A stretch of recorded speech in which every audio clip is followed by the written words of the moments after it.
The radio hummed a tune that would soon fade from memory as I made my way onto Maple Street, my thoughts effortlessly transitioning from the day's grind to the comforts of home, just as they did each evening at 6:47 p.m. After 14 years of the same commute, my body instinctively knew when to unwind as I neared our tranquil suburban neighborhood.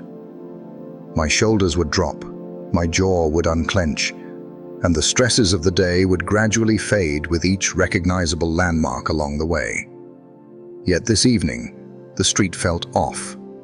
As the sun dipped below the horizon, red and blue lights danced in the evening air, casting vivid hues upon our neighbors' immaculate lawns, transforming them into a scene of urgent drama. Police cars stood at attention along the curb, a formidable presence reminiscent of a military convoy, their radios buzzing with static and mysterious codes that danced just beyond my understanding. In the heart of the street, an ambulance stood, its rear doors thrown open wide, as paramedics danced with a sense of urgency around a stretcher, their movements a flurry of focused determination. Our home, the heart of everything, stood as the gathering place for all that unfolded. Yellow tape danced around our property, reminiscent of festive streamers twisted into a nightmarish celebration. A uniformed officer stood sentinel by our front gate, arms crossed, expression unreadable. On the curb, where visitors typically parked, a luxury sedan was consumed by orange flames, with black smoke swirling into the darkening sky as firefighters directed their hoses at the raging inferno. As I rolled into the driveway, the engine fell silent, a familiar routine taking over, even as my mind grappled with the unfolding scene before me. Surely, this was a mix-up, a twist of fate, where our neighbor's mishap had somehow found its way onto our land. Melissa was likely inside, peering through the curtains, her heart racing with the same mix of shock and bewilderment that gripped me. The officer by the gate took a step forward as I drew near, his hand resting nonchalantly on his belt. "My good sir, it would be wise for you to maintain your distance from the unfolding events." With a flourish, I retrieved my wallet, eager to unveil my license to him. "Welcome to my humble abode, Stephen Walker. In this place, I make my home. What transpired? Is my beloved wife all right?" The officer scrutinized my ID with an intensity that felt almost excessive, glancing back and forth between my face and the photo, not once, but twice. "She awaits you within, sir. Detective Quinn is eager to have a word with you." He guided me beyond the barrier, and I caught sight of the paramedics carefully placing someone into the ambulance.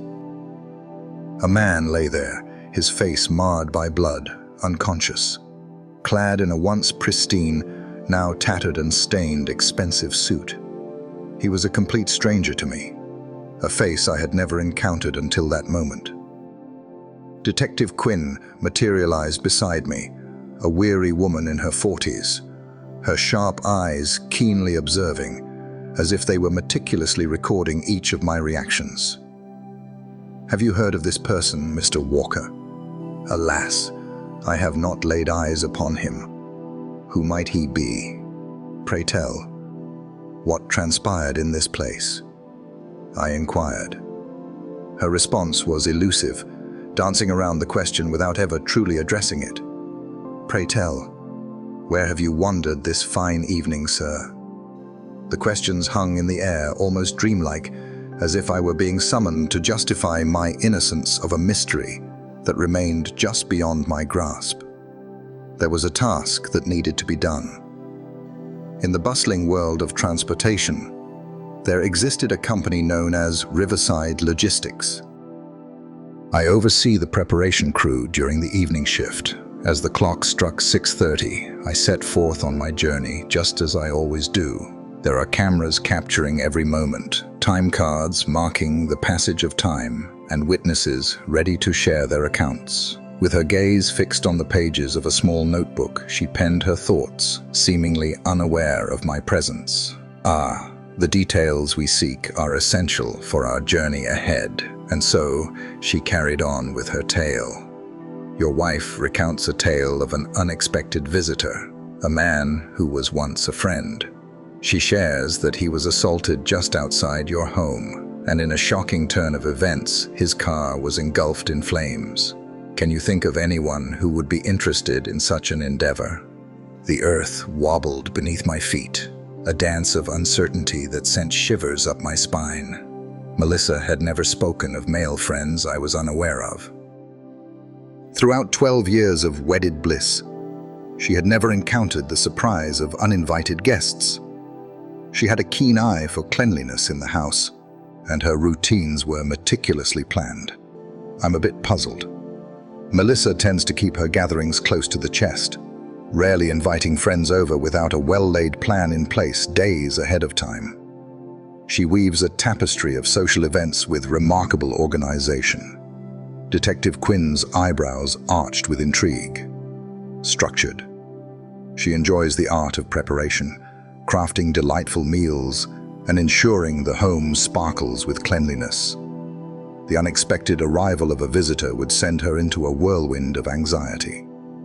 As the words left my lips, I couldn't help but notice the peculiarity of the moment, as if I were painting a portrait of an unfamiliar soul, rather than speaking of my beloved wife. Do you find yourself pondering who might hold a grudge against you, perhaps lurking in the shadows of your past? Could there be someone out there looking to send you a message by targeting a guest at your doorstep? The realization washed over me, sharp and startling, like a splash of icy water. They believed I was the one behind this. They believed I returned home, discovered a man at my place, and knocked him out cold before setting his car ablaze. One might have found the situation utterly ridiculous, were it not for the detective's utterly grave demeanor. Ah, detective. My day has been unfolding since the clock struck 2 this afternoon. I lead a team of 8 individuals who can attest to that. I've gathered time cards, security footage, and likely around 20 witnesses who can attest to my presence on the warehouse floor when this all unfolded. With a thoughtful nod, she continued to jot down her notes. But we must embark on a journey to confirm every detail, without a doubt. As we stand here, it's important for you to grasp that this place is currently an active crime scene. We shall embark on a journey to explore the house and its enchanting surroundings. May I have the pleasure of seeing Melissa? I inquired. For the first time, a hint of warmth flickered across Quinn's face. She's quite rattled, claiming she's never encountered anything like this in her life. As I stepped inside, I was greeted by the sight of officers diligently capturing photographs and gathering evidence, each moment steeped in the gravity of the unfolding scene. The living room had transformed into a bustling interview station, with notebooks and recording equipment scattered across Melissa's cherished antique coffee table. The scent of smoke wafted in, a reminder of the burning car that blazed outside. Melissa nestled on our couch, cocooned in a police blanket, a scene unfolding like a quiet moment in a tale waiting to be told. With tears tracing paths down her cheeks, her hands shook as she cradled a cup of coffee. Upon catching sight of me, her eyes brimmed with fresh tears, cascading down her cheeks. Oh, Stephen, it was truly dreadful. I settled next to her, my hand instinctively moving to offer solace. Yet the way she held herself caused me to hesitate. She trembled indeed, yet there was an additional layer in her gaze, a flicker that resembled guilt. What transpired, my dear? Who might that mysterious figure be? I inquired. Her words flowed in a rush, almost too fast to catch. I'm not quite sure. Well, he was merely a companion, a fellow I encountered at the gym, someone named Patrick. He paid us a visit to see if we were interested in joining his book club adventure. a gathering of minds over the pages of a book. In all the time I had known her, Melissa had yet to delve into anything more substantial than a magazine article. Detective Quinn observed our exchange with keen interest, jotting down details about our gestures, our dialogue, and the way Melissa averted her gaze as she spoke. Their suspicions wrapped around me like a heavy net, and the most troubling part was that I found no fault in their doubts. In the midst of unraveling this tale, my instincts would lead me to cast a wary eye upon the husband as well. Quinn announced that the fire department has successfully brought the car fire under control. The scene must remain sealed through the night as our forensics team meticulously examines every detail. Mr. Walker, you may step into your home now, but do keep in mind that you are still considered a person of interest in this ongoing investigation. A figure shrouded in intrigue. The words reverberated in my mind as the detective assembled her tools and readied herself for departure. As the ambulance departed, carrying its injured soul, the fire department diligently worked to extinguish the last remnants of the once glorious luxury sedan, now reduced to smoldering ashes. Though I stepped across the threshold of my own abode, the essence of what once was had irrevocably shifted. The front door clicked shut behind the final police officer at 11:30 p.m., and in that moment, Melissa and I found ourselves alone in our home, a sanctuary that had been anything but peaceful since the turmoil erupted. The stillness hung in the air, more profound than the ruckus that had just passed. In the stillness, there were no radios crackling, no boots echoing on hardwood floors, and no commanding voices deliberating over evidence and witness statements. It was just my wife and me, and there it was, the elephant in the room, swelling in size with each passing moment. Melissa had cast aside the police blanket, her restless energy propelling her back and forth between the kitchen and living room. She wrung her hands, murmuring snippets of thoughts that danced on the edge of coherence. It's hard to fathom that this truly occurred. Poor Patrick. Indeed, who could possibly commit such an act? There was a character named Patrick. She had uttered his name thrice, each instance laced with a warmth that belied her assertion of hardly knowing him. My voice emerged with a calmness that belied my true feelings, echoing the steady tone I adopted at work while navigating the challenges posed by difficult employees. Gather round, Melissa. It's time for a conversation. She settled on the edge of our leather armchair, the one that turned its back to the couch, marking the first time I could recall her opting not to sit beside me when it was just the two of us. Her mascara had been touched up at some point during the police interviews, yet her lipstick had vanished entirely, leaving me to ponder the moment it had slipped away from her. Once, I inquired about Patrick. I have already shared that information with you, as well as with the authorities. He's merely an acquaintance from the gym. But what was his last name again? I inquired.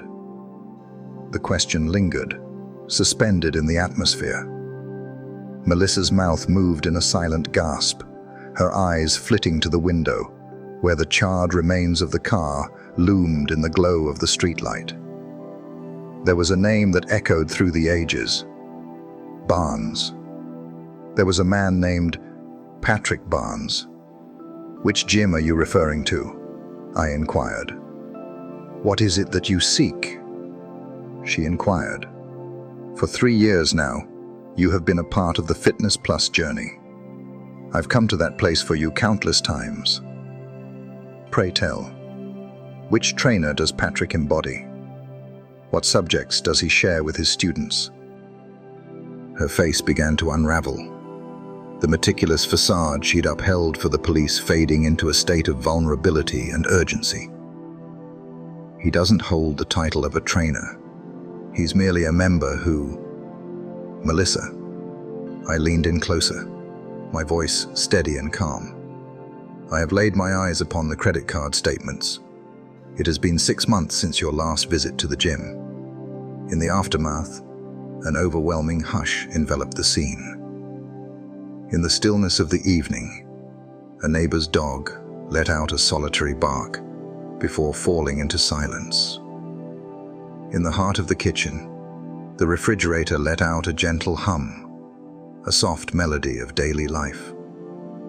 Melissa's breath quickened and grew shallow, as if a wave of panic had washed over her. "Ah, Stephen, allow me to weave you a tale of explanation." She opened her mouth to respond, but I gently halted her words. "Are you able to? This evening has left me pondering, yet everything feels like a riddle wrapped in mystery." A mysterious figure arrives at our doorstep. A figure behind the wheel of a luxurious $60,000 BMW, only to find themselves brutally assaulted in our very own driveway. His car goes up in flames.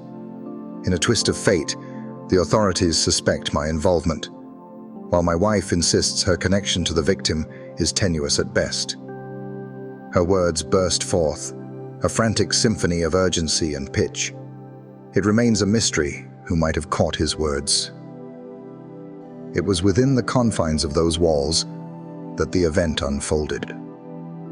The air was filled with the sound of shouting and the shattering of glass. Curiosity piqued. I peered out the window, only to find Patrick sprawled on the ground, his car engulfed in flames. Without hesitation, I dialed 911. "What brings him to this place, Melissa?" I inquired. She embraced herself, swaying gently as if lost in thought. He had a tale to share. There were various things that captured the imagination and stirred the heart. Intimate details. The truth lingered in the pauses of her speech, in the way her gaze avoided mine, and in the heavy droop of her shoulders weighed down by unspoken confessions. The woman who had been my companion for 12 years, who understood my coffee preferences and the side of the sink I favored for shaving, had become a stranger within the walls of our home. The fury that surged within me was pure and frigid, akin to the embrace of an Arctic breeze. Not the fiery, fleeting rage of a single instant, but a profound and enduring emotion that lingers beneath the surface. A profound transformation in my perception of Melissa, our union, and the past 10 years of my existence. "For what duration?" I inquired. "Oh, Stephen, please," she implored, her voice tinged with urgency. "For how long have you been sharing your nights with him?" I pressed on. In that moment, her face twisted in anguish, tears streaming down as the final remnants of her deception slipped away. Half a year. Yet, it held no significance. There was a moment that was simply, in the depths of my solitude, while you toiled away, he brought a spark that illuminated my heart. "Leave at once." I raised my voice. I rose to my feet, each motion intentional and measured. "Leave my presence. Gather your essentials for the evening ahead." In the guest room, you find yourself drifting into a peaceful slumber. "Stephen, let's navigate this together." In the tapestry of our journey, I stumbled, yet my affection for you remains unwavering. I select you. Patrick was merely... What was Patrick, Melissa? Was it merely a blunder that demanded half a year of deceit right before my eyes?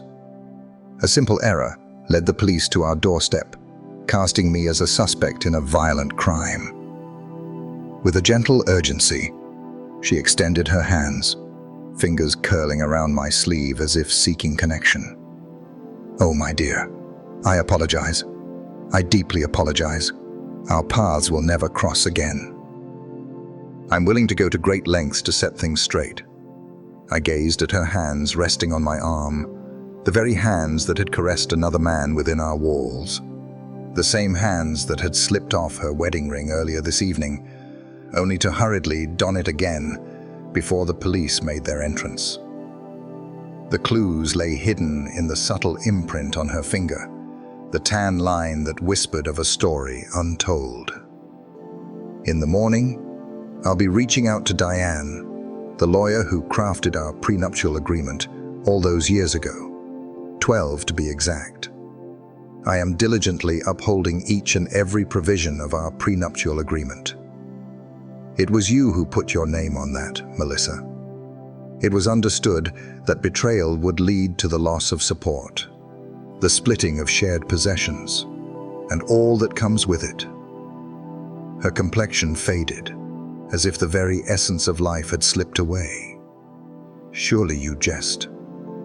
In all my days, I have never felt such gravity about anything as I do now. She lingered in that spot, gently swaying, as if the very ground beneath her might give way at any moment. With a silence that spoke volumes, she ascended the stairs, leaving the moment hanging in the air. I could hear her bustling about in our bedroom, the rustle of drawers and closets being opened, the unmistakable sound of clothes being crammed into a suitcase. I lingered in the living room, my gaze fixed on the scorched remnants of her lover's car. The police had draped it with a tarp, yet the outline was clear, a testament to the ruin of my marriage. After a brief interlude of 20 minutes, Melissa re-emerged from the upper floor, her hands cradling an overnight bag and a soft pillow, ready for the next chapter of her evening. She lingered at the threshold of the guest room, casting a glance over her shoulder, her eyes glistening with a deep, sorrowful hue. It was never my intention for things to unfold this way. Indeed, it unfolded, I responded. And now we find ourselves navigating the aftermath of our choices. With a gentle click, the door to the guest room came to a close. In just a few moments, the sound of her crying reached me, deep and wrenching sobs that echoed through the walls. As I ascended the stairs to our sanctuary, the air was thick with the lingering essence of her perfume, woven into the very fabric of the sheets.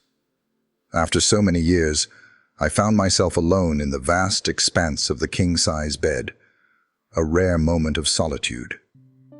As I reclined on my back, hands tucked behind my head, my gaze drifted to the ceiling, lost in a web of thoughts about logistics, legal documents of separation, safeguarding my belongings, and the surveillance footage at my workplace that would exonerate me from any law enforcement doubts. As the echoes of Melissa's sobs faded, the hallway was left in a hush, punctuated only by the soft, sporadic sounds of her hiccups. Last night, I drifted into a slumber deeper than I had experienced in many moons. Diane Anderson possessed an office that seemed to loom over visitors, compelling them to speak the truth. Books reaching the heavens, accolades from esteemed institutions, and a panorama of the bustling city that whispered triumph.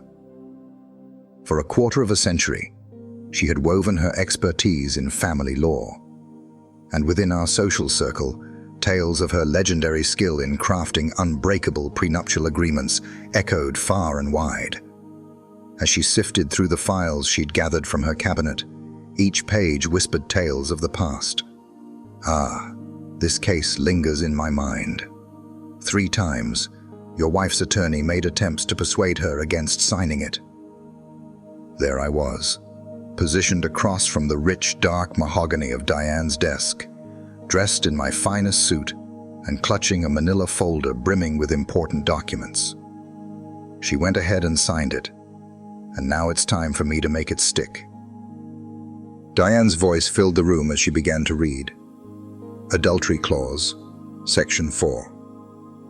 Should either party find themselves entangled in extramarital affairs, the one at fault shall relinquish all claims to spousal support, the division of marital property, and any shared assets amassed throughout the marriage. She peered at me from behind her reading glasses. Do you possess evidence of the affair? With a gentle motion, I sent the flash drive gliding across her desk. On a Tuesday night, a police report emerged, revealing a statement from my wife confessing to a 6-month affair with the victim. The evidence unfolded through credit card records, detailing hotel charges, restaurant bills, and gifts that were never presented to me. Diane connected the drive and immersed herself in the files, jotting down notes on a legal pad from time to time. The police report painted a rather grim picture. In her own voice, Melissa revealed during official questioning the truth of her relationship with Patrick. "This is a classic case of betrayal, according to the terms of your agreement," Diane declared at last. "But Stephen, I must inquire, were you in any way involved in the events that befell this man?" "My day began at the office around 2 p.m. until 6:30 p.m. in the evening. On Tuesday, a tale unfolds. With security footage in hand, time cards meticulously checked, and 8 witnesses ready to testify, the police have already confirmed my alibi." "Excellent. For if there exists even the slightest suggestion that you played a role in any violent act against your wife's lover, it may very well complicate the unfolding of the divorce proceedings." She reclined in her chair, her gaze fixed upon me, as if unraveling a tale hidden within. "Do you truly wish to embark on this journey? Are there no efforts to mend things?" The inquiry landed with a sense of delightful absurdity. For 6 long months, she has woven a web of deceit right before my eyes. She invited another man into our sanctuary, into the very heart of our intimacy. She cast me into the shadows of legal peril and the watchful eyes of the law. What, pray tell, would I be reconciling with? For some, infidelity is seen as a misstep, a moment that might be overlooked and forgiven. "There are those among us who act without wisdom," I replied. Diane's smile was tinged with a hint of darkness. "That sounds reasonable. This afternoon, I shall embark on the task of filing the papers. According to the stipulations laid out in the prenup, Melissa is granted a week to leave the marital residence and a month to find her own legal counsel. She holds on to her personal belongings, her car, and little else. All that remains, the house, investments, retirement accounts, is yours to keep." I inquired, "How much longer until it's final?" "In a span of 6 to 8 weeks, provided she chooses not to challenge it. Given the robustness of this prenup and the undeniable evidence of infidelity, any competent attorney would surely counsel her to embrace the terms laid before her." As I stepped out of Diane's office, a sense of buoyancy enveloped me, a feeling I hadn't experienced in years. As the morning sun rose, it cast a golden glow that felt almost magical. The traffic flowed like a gentle stream, and the elevator music, once a source of annoyance, now danced lightly in the air, creating a serene atmosphere. At long last, after the tumult of Tuesday night, a clear path unfurled before me. When I arrived home, Melissa was already there, perched at our kitchen table with a steaming cup of coffee in hand, her face wearing a mask of feigned cheerfulness. With meticulous care, she styled her hair and applied her makeup, donning the blue dress that I had once declared my favorite. The earnest struggle for normalcy felt almost like a tragic tale unfolding. As I stepped through the threshold, she announced, "I've secured dinner reservations at Romano's for this evening at 7:30. I believed we could sit down and have a genuine conversation about mending this situation." With a gentle thud, I placed my briefcase on the counter, the weight of the day lifting as I loosened my tie, a small gesture of relief in the quiet of the moment. Put an end to them. "Stephen, I understand your anger, but together we can navigate this storm. I've reached out to Dr. Olivia regarding couples counseling. Next week, she will have an opportunity waiting for her. Melissa, Hold on a moment. The papers lay nestled in my briefcase, each one signed and notarized, poised for their moment to be delivered. As I gazed upon her in that striking blue dress, a sense of sorrow washed over me, witnessing her earnest struggle to mend the pieces of what had already been shattered. It would be wise to reach out to a lawyer. In the present moment, not on the morrow, not the week that follows, in the realm of today. Her face turned ashen. What tale are you weaving? This morning, I took the significant step of filing for divorce. Tomorrow, the papers shall be served.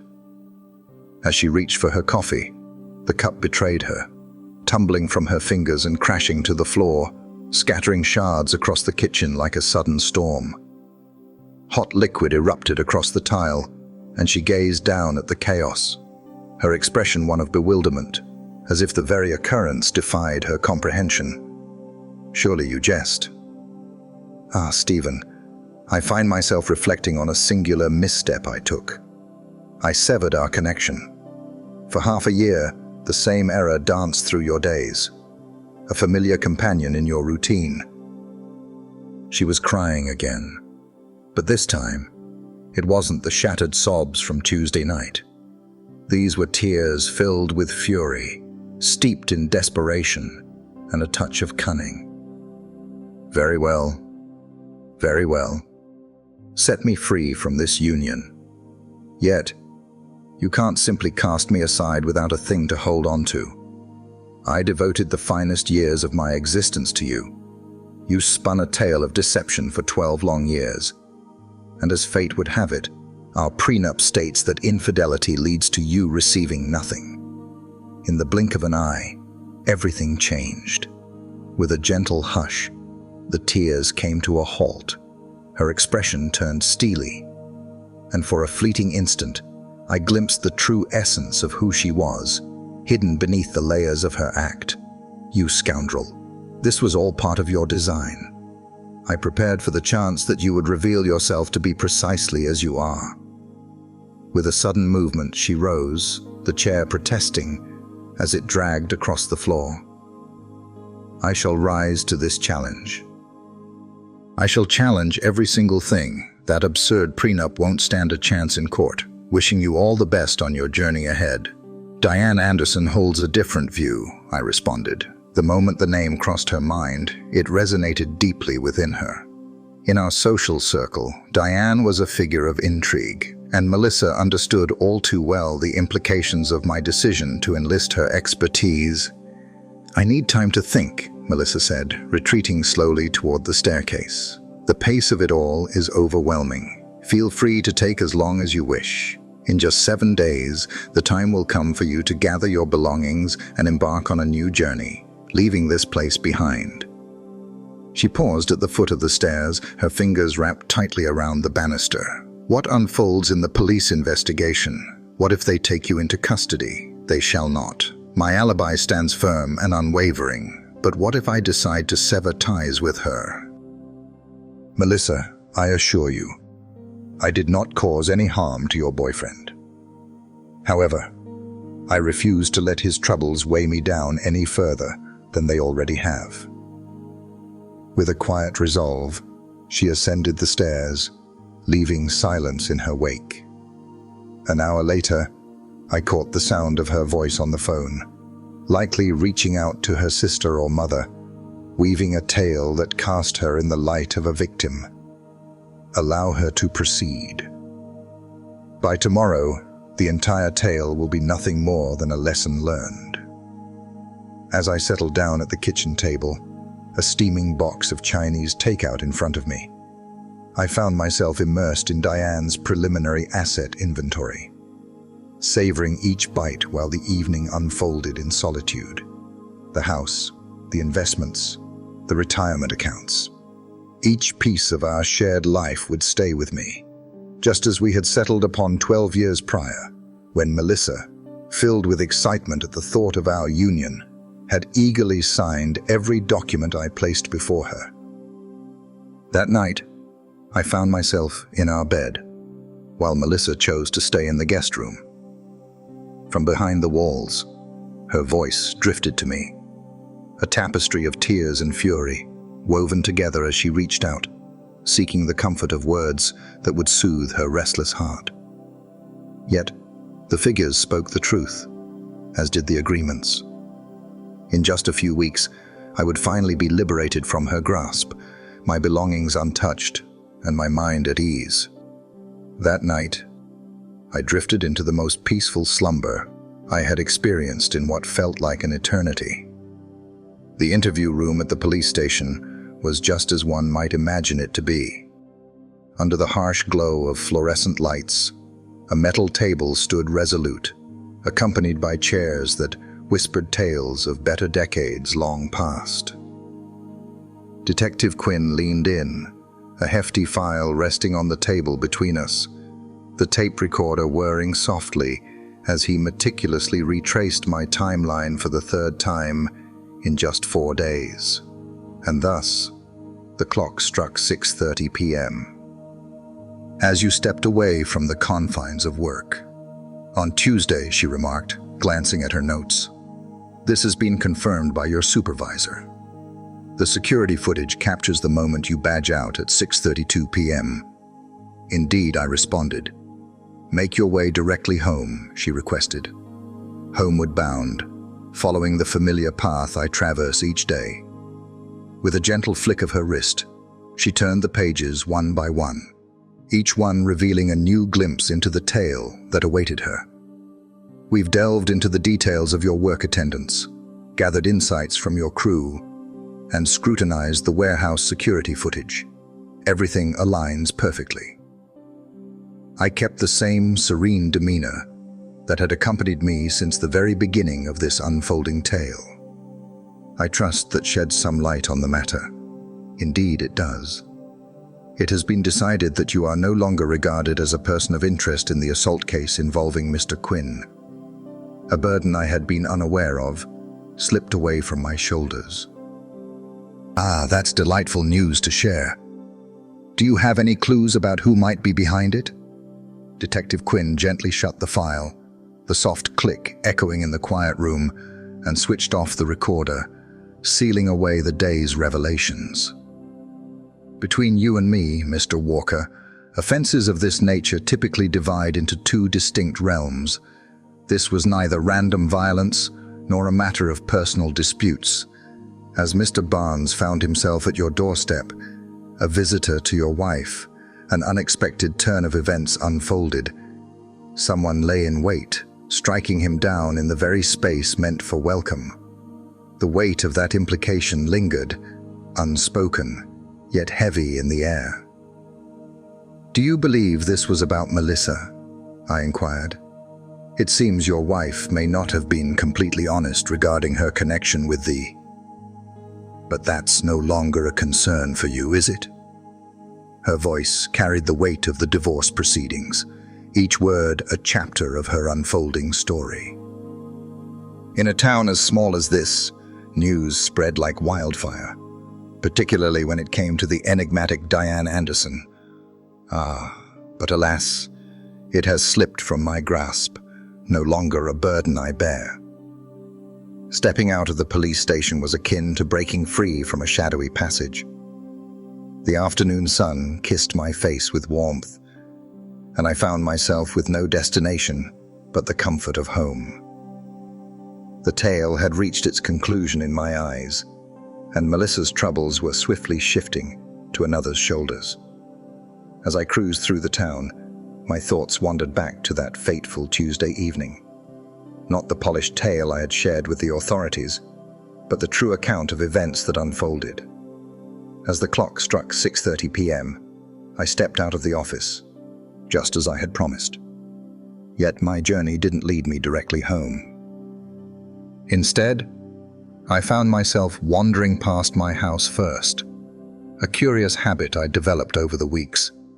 Each time I spotted that unfamiliar BMW parked in my driveway during my lunch breaks.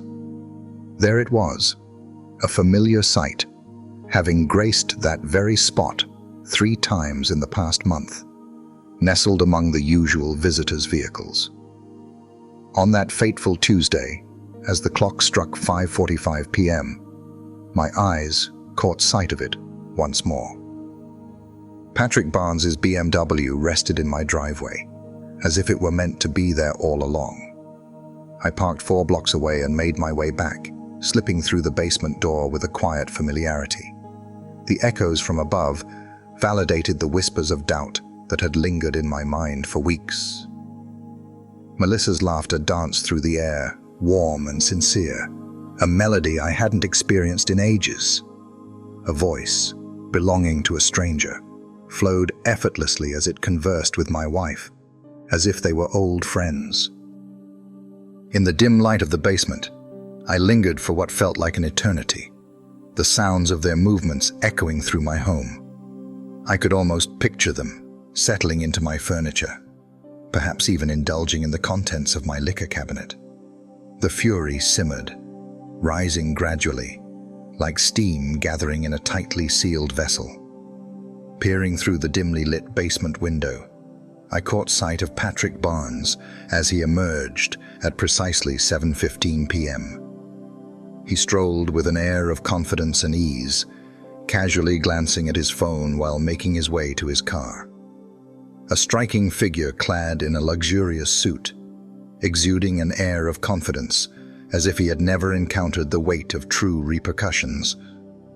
As I stepped outside, the Louisville Slugger felt just right in my grip, perfectly balanced and ready for the tale ahead. The ski mask I had taken from our winter sports gear snugly covered my face. Barnes's astonishment morphed into trepidation as the reality of the situation dawned on him. And with the first swing, the impact landed squarely on his ribs, followed swiftly by the second, striking his shoulder. The rhythmic, deliberate strikes that ensued, each blow designed to inflict the utmost agony while sparing lasting harm. There's a certain thrill in witnessing him sprawled on my driveway, the realization dawning upon him that every action carries its weight. The gasoline from our trusty lawnmower, the matches tucked away in our emergency kit, and the BMW's luxurious leather interior igniting with an unexpected swiftness. With a careful removal of the mask and gloves, I washed my hands in the cool, dim light of the basement sink. I changed into fresh clothes, each movement deliberate, as I tucked away the remnants of my actions in the shadows of the workshop. As I drove around the block, the clock struck 6:47 p.m. when I returned home, only to uncover the unfolding scene before me. Picture this. A scene unfolds, where my expression transforms into a masterpiece of bewilderment and worry as the sirens wail and the police make their entrance. A warm smile crept onto my lips as I turned into my driveway, the memory dancing in my mind. The charred remains of Barnes's car had been removed, leaving behind a dark mark on the asphalt, a silent testament to its fiery demise. Melissa's car had vanished as well, likely parked at her sister's place, where she had taken refuge since the divorce papers were delivered. Within the walls of the house, a transformation was palpable. It exuded a sense of freshness and tranquility. It felt as though it had always been mine, rather than just a place where I was allowed to exist. I filled my glass with 2 fingers of bourbon and settled into my leather chair, the very one Melissa had often grumbled about. From the vantage of the living room window, I spotted Mrs. Patterson tending to her garden next door, likely eager to catch a whiff of the neighborhood's unfolding tale. Allow her to gaze. The police investigation had reached its conclusion. My marriage was unraveling on my own terms, and Patrick Barnes was about to embark on a journey to walk without a limp for the months to come. The bourbon was a symphony of triumph on the palate.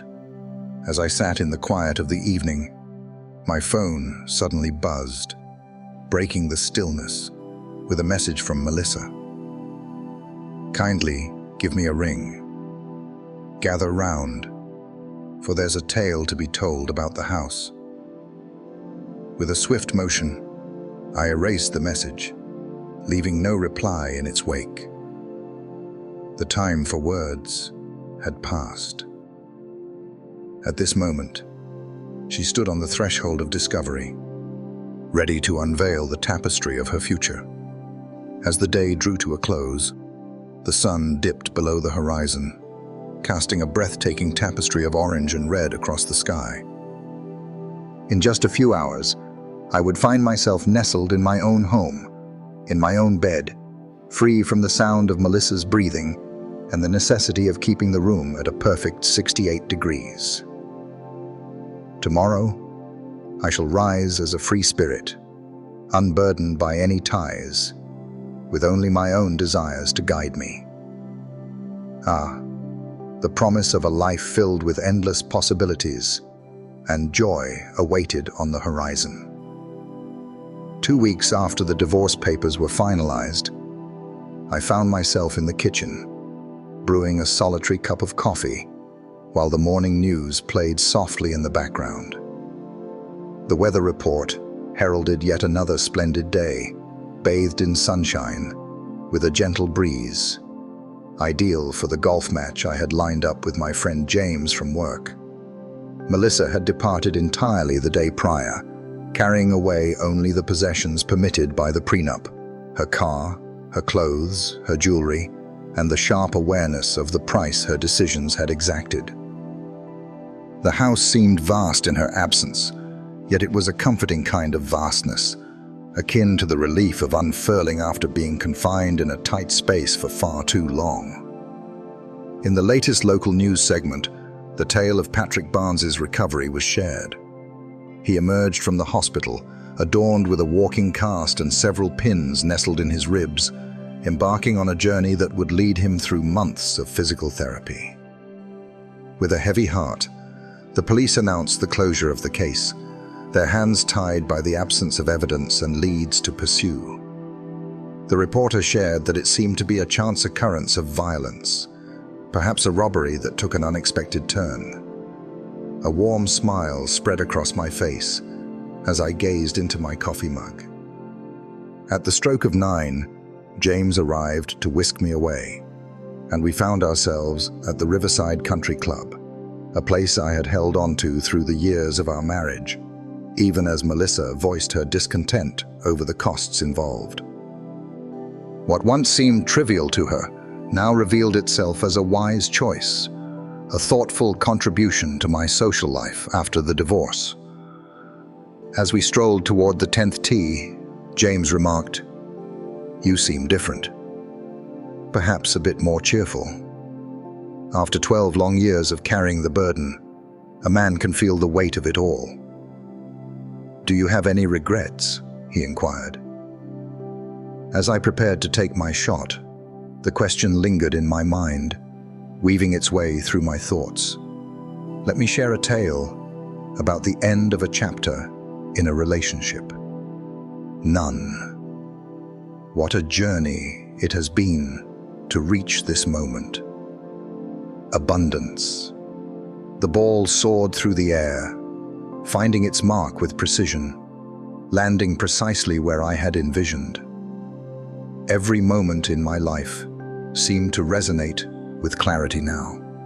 Deliberate, purposeful, my own. We gathered for lunch at the clubhouse, a familiar place where several acquaintances drifted by our table, sharing their condolences regarding my marriage while also extending their congratulations on my newfound freedom. Whispers floated through the air, carrying tales of Melissa's affair and the unfolding saga of our divorce. Within our circle of friends, the act of betrayal was viewed as a grave violation of trust, and it appeared that the general sentiment was that I had navigated the situation with a commendable sense of grace. As he took a bite of his sandwich, James leaned in and shared, "I heard she's staying with her parents. For a time, that is fleeting. She had a mere 60 days to secure a place to call her own, as stipulated by the prenup." "That sounds tough," he said. "Those are the consequences," I said. With a knowing nod, James expressed his approval. 5 years prior, he had navigated the turbulent waters of his own messy divorce, all the while lacking the safeguard of a prenup. His former spouse had claimed half of all he owned and continued to receive alimony as well. "You always had the sharpest mind," he remarked. That afternoon, I returned to a dwelling that belonged solely to me. There are no compromises when it comes to where the furniture sits, no disputes over the temperature in the room, and no necessity to adjust to anyone else's timetable or tastes. The freedom to indulge in my cravings, to immerse myself in any tale on the screen, and to surrender to slumber whenever the whim struck me. The liberation was exhilarating. Whispers among our mutual friends reached my ears, revealing that Melissa was facing some challenges. At 34, she found herself back under her parents' roof, confronting the daunting task of piecing her life together from the ground up, all while grappling with the weight of a tarnished reputation due to her past affair and the absence of a financial safety net. Once the entire tale unfolded, it became clear that while a few of our past companions showed compassion for her plight, the majority chose to stand by my side.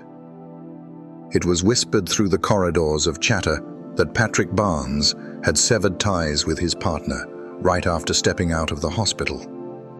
It seems that the harsh lesson of nearly facing death had dampened his fervor for entanglements with married women. There was not a shred of remorse within me regarding any of it. Melissa had woven her path, while Barnes had charted his own course. I made certain that each choice came with its own fitting consequences. As the sun dipped below the horizon, I crafted a dinner that was nothing short of perfection. The steak was prepared to perfection, just the way I enjoy it. Wine from the bottle that Melissa had always deemed too extravagant for a casual weeknight sip. A delightful treat, all to myself. With each bite, I took my time, relishing the flavors and the tranquil hush enveloping me. While I was tidying up, the sound of my phone broke the silence. As Melissa's name flashed across the screen, I chose to let it slip into the realm of voicemail, a moment suspended in time. No matter what words she had to share, my ears were closed to her voice. The tale of our business has come to a close. The voicemail unfolded like a poignant tale, filled with 3 minutes of heartfelt tears and desperate pleas. She implored for another chance, vowing that she had learned her lesson, and begged me to rethink the terms of our divorce. I removed it before I had the chance to hear it all the way through. As the clock struck 10, I ascended the stairs to my sanctuary, my bedroom, no longer ours, but solely mine, and prepared myself for the embrace of sleep. The grand bed lay before me, an expansive sea of potential waiting to be explored.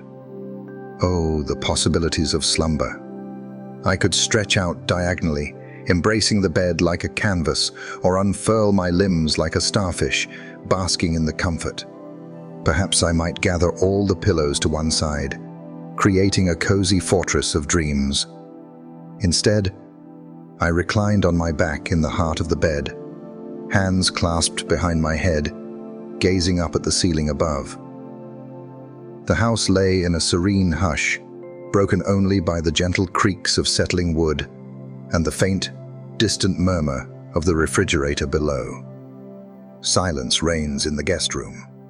There shall be no sighs filled with unspoken grievances regarding any perceived missteps on my part.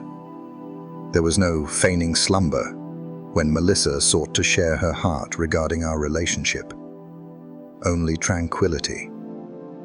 I envisioned Barnes, likely resting in his own bed, feeling the ache of his injuries, pondering the identity of his assailant and the reasons behind the attack. In my mind's eye, I saw Melissa, tears streaming down her face as she clutched her childhood pillow, the soft fabric absorbing her sorrow, while her parents murmured in the shadows about the disappointment she had turned into. I envisioned the life I was about to create from this point onward, embarking on journeys, exploring passions, and perhaps one day finding a companion who truly values loyalty and commitment. The future unfurled before me, a vast and inviting path waiting to be traveled. As dusk fell, the neighborhood began to embrace its familiar evening cadence. As the sun dips below the horizon, the scene unfolds with dogs being walked, porch lights flickering to life, and families settling into their cozy bedtime rituals. Ordinary folks going about their everyday existence, many of them blissfully unaware of the kind of treachery I had faced. Yet I had navigated it flawlessly, with a careful approach, applying the same meticulous attention to detail that I devoted to all aspects of my life. The curtain fell on the police investigation, and so the chapter of their marriage came to a close. My treasures were safeguarded. My reputation stood strong and unwavering. Justice had unfolded according to my design, and the future was now a canvas for my own creation. As I gently closed my eyes, I found myself sinking into a profound, dreamless slumber, a state reserved for one who carries a heart unburdened and a mind free of any lingering regrets. And thus, we find ourselves at the conclusion of today's tale. Did it unfold as you imagined, or did it veer off into unexpected territory? I'm eager to know what you think. Feel free to weave your thoughts in the comments below, and let's spark a lively discussion. If this tale captivated your imagination, be sure to give that like button a tap. Now, if you find yourself new to this place, or perhaps haven't taken the leap to subscribe yet, let me tell you, there's no better moment than now to become part of our vibrant community. Gather round, dear friends, for I have enchanting tales to share with you each day. Be sure to click that subscribe button and activate notifications so you won't miss a single moment of the magic. Thank you for joining me on this journey, and I look forward to sharing more tales with you in the next chapter.